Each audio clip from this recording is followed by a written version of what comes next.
Hello દોસ્તો, કેમ છો?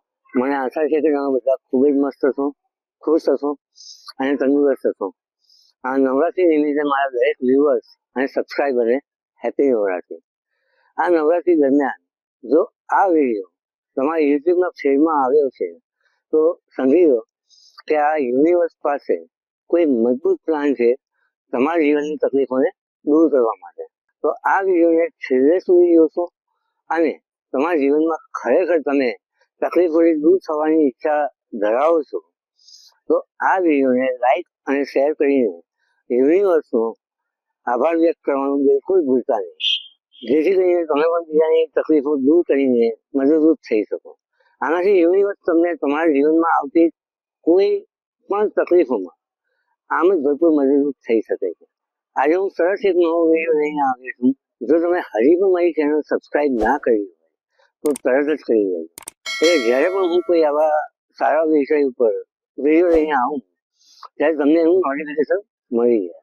જો હું બહુ મોટી મોટી વાતો નથી કરતો કે તમે આમ કરી નાખો તો તમારું જીવન બદલાઈ જશે, આમ કરી નાખો તો તમારું જીવનમાં આમ થઈ જશે, પણ જેનાથી મારી લાઈફમાં ઘણા મોટા પરિવર્તન આવે છે એના અનુભવની ઘણી નાની નાની વાતો તમારા જીવન માટે કેટલી મહત્વની છે એ લઈને આવું છું. તો ચાલો દોસ્તો, આજના વિડીયોની શરૂઆત કરીએ.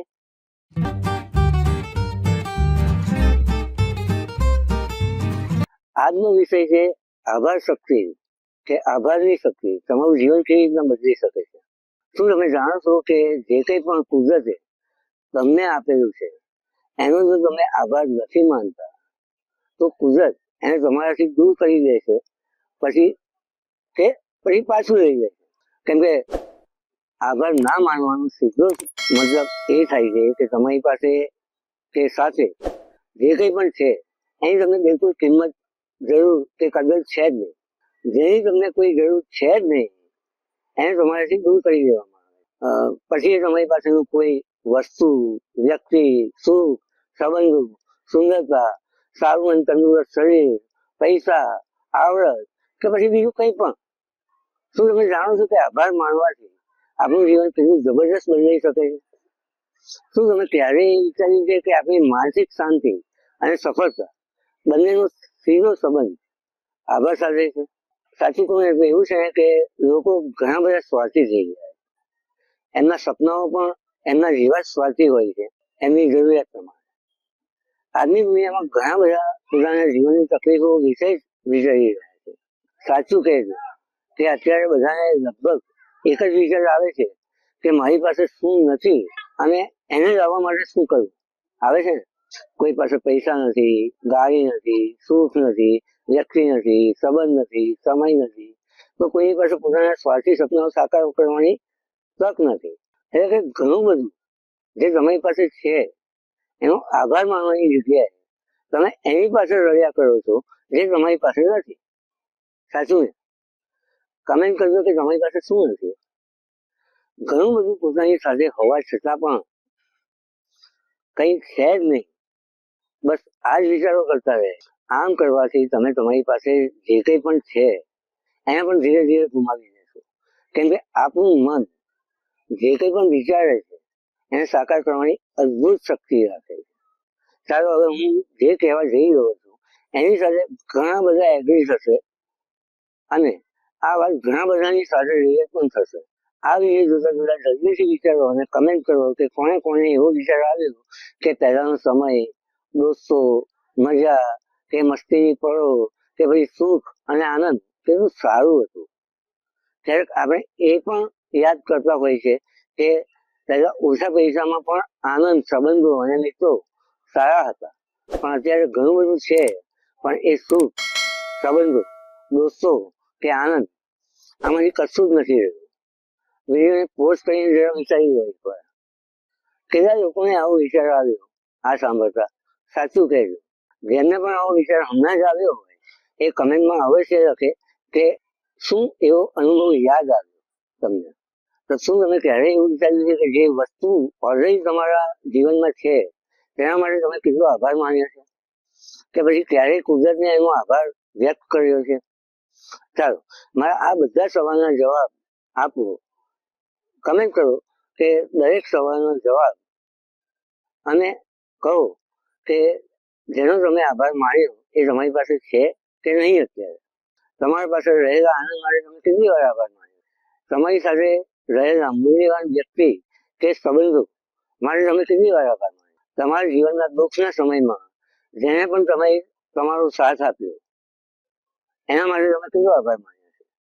તમારા સ્વાસ્થ્ય માટે, પરિવાર માટે, કે પછી જે સુખનો તમે રોજ અનુભવ કરો છો કે માનો છો તેના માટે હા કે ના કમેન્ટ કરો જલ્દી કે તમે શેનો આભાર માનો છો કે પછી અત્યારે તમારી પાસે નથી અને એનો આભાર માનવાનો રહી ગયો છે. જલ્દી લખો કમેન્ટમાં. ચાલો હું તમને એક એક્ઝામ્પલ સાથે સમજાવું. એકવાર એક ગરીબ માણસ હતો. તે રોજ પોતાના જીવનની મુશ્કેલીઓ વિશે ફરિયાદ કરતો. તે એમ માને કે તે દુર્ભાગ્યશાળી છે. એક દિવસ એક સજ્જને તેને પૂછ્યું, શું તારે આખી દુનિયાનું ધન જોઈતું છે? એ ગરીબ માણસે જવાબ આપ્યો, હા, પણ એ શક્ય નથી. તો એ સજ્જન માણસે ગરીબને પૂછ્યું કે જો તને હું 10 કરોડ રૂપિયાની ઓફર કરું પણ એ માટે તારે તારી આંખો ગુમાવવી પડશે તો સ્વીકારીશ? ગરીબ માણસનો તરત જ જવાબ આવ્યો, ના, મારી આંખોને હું છોડીશ નહીં. એટલે સજ્જન માણસે એ ગરીબ માણસને સમજાવ્યું, એટલે તું સમજ, તારી પાસે અત્યારે 10 કરોડથી વધારે મૂલ્યવાન વસ્તુઓ છે પણ તું તેનું મૂલ્ય સમજી શકતો નથી. મિત્રો, જીવન બદલવું છે તો શિક્ષણ, પૈસા, નસીબ અથવા તક બદલવાની કોઈ જરૂર નથી. ઘણા લોકો અત્યારે એટલા બધા ઘમંડમાં જીવતા થઈ ગયા છે કે એમને ક્યારેય કોઈનો આભાર માનવાની જરૂર લાગતી જ નથી. એમને પોતાના પર જ એટલો બધો અને એવો જબરદસ્ત ઘમંડ હોય છે કે એને તો બધું એની આવડતના લીધે મળે છે, પરંતુ એ તદ્દન ખોટું છે. જે કંઈ પણ આ સૃષ્ટિમાં થઈ રહ્યું છે અને જે કંઈ પણ તમને મળી રહ્યું છે એની પાછળ આ યુનિવર્સ પાસે કોઈ ને કોઈ કારણ છે. જો તમે તમારી પાસે જે કંઈ પણ છે કે પછી જે કંઈ પણ થઈ રહ્યું છે એનો આભાર નથી માની શકતા, ત્યારે આ યુનિવર્સ એ બધું જ તમારી પાસેથી તરત જ પાછું લઈ લે છે, જેનો અંદાજો તમને ખરેખર નથી. કેમ કે જે કંઈ પણ તમારી પાસે છે એનો જો તમે આભાર નથી માનતા એનો મતલબ છે કે તમને એની કોઈ કિંમત કે જરૂર છે જ નહીં. ચાલો તમે કોમેન્ટ કરીને મને એ જણાવો કે તમારા જીવનમાં એવું શું હતું જેના જતા રહેવાનો અફસોસ આજે પણ તમને છે.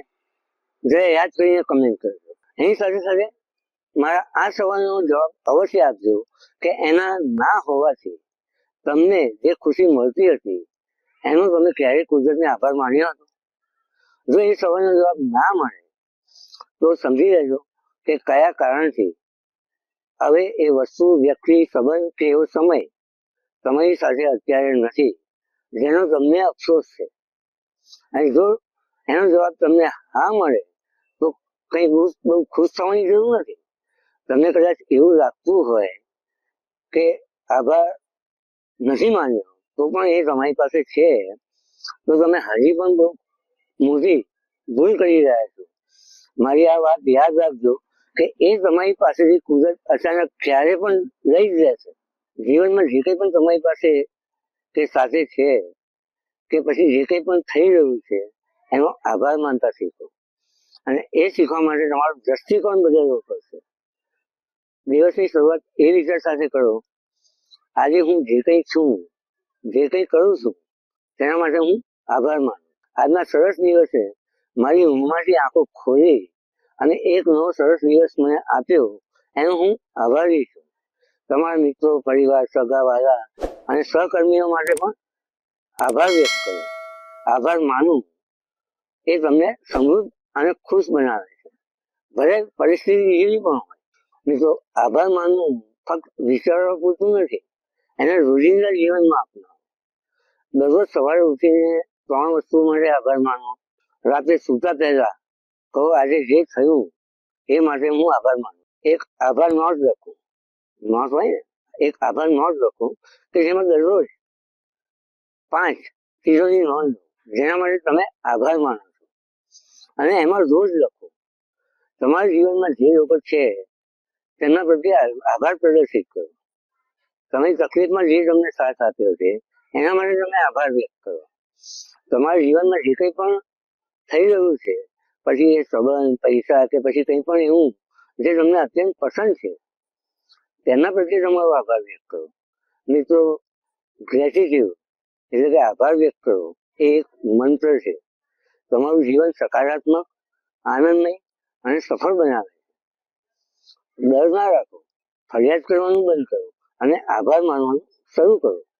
તમારા જીવનમાં જે છે તેને પ્રેમ કરો, જે મળ્યું છે તેને પસંદ કરો અને તમે અનુભવશો કે તમારું જીવન ચમત્કારિક રીતે બદલાઈ ગયું. જો તમે ખરેખર આજથી આભાર માનવાનું શરૂ કરવા માંગો છો તો કમેન્ટમાં લખો, I am grateful for everything I have. ઇંગ્લિશમાં લખી શકો છો કે પછી ગુજરાતીમાં પણ લખી શકો છો કે મારી પાસે જે કંઈ પણ છે એનો હું આભારી છું. અને રોજ એ અનુભવ થવાનું શરૂ થઈ જશે કે તમારા જીવનમાં કેવા સરસ બદલાવ આવી રહ્યા છે. જેમ આપણે જીવનમાં વધુ આભાર માનીએ તેમ સફળતા, શાંતિ અને પ્રેમ આપણી તરફ ખેંચાઈને આવે છે. તો આની સાથે હું તમારા બધાનો આભાર માનું છું કે તમે આ વિડીયોને આખો જોયો અને તમને આમાંથી કંઈક નવું શીખવા મળ્યું હશે એવી આશા રાખું છું. જો તમને આ વિડીયો અને એમાં જણાવેલી વાતો સાચી લાગી હોય કે પસંદ આવી હોય અને જો તમે ખરેખર તમારું જીવન બદલવા માંગતા હોય તો આ ચેનલને સબસ્ક્રાઈબ કરજો, આ વિડીયોને લાઈક કરજો, કમેન્ટ કરજો અને તમારા વાલા પરિજનો કે મિત્રો સાથે બોલ્યા વગર શેર કરજો, જેથી એમને પણ કંઈક નવું જાણવા કે શીખવા મળે. અને હા, કમેન્ટમાં આભાર વ્યક્ત કરવાનું ભૂલતા નહીં. બહુ જલ્દી મળીશું બીજા એક નવા વિડીયો સાથે. ત્યાં સુધી તમારી પાસે જે કંઈ પણ છે એનો આભાર વ્યક્ત કરતા રહેજો, ખુશ રહેજો અને તંદુરસ્ત રહેજો.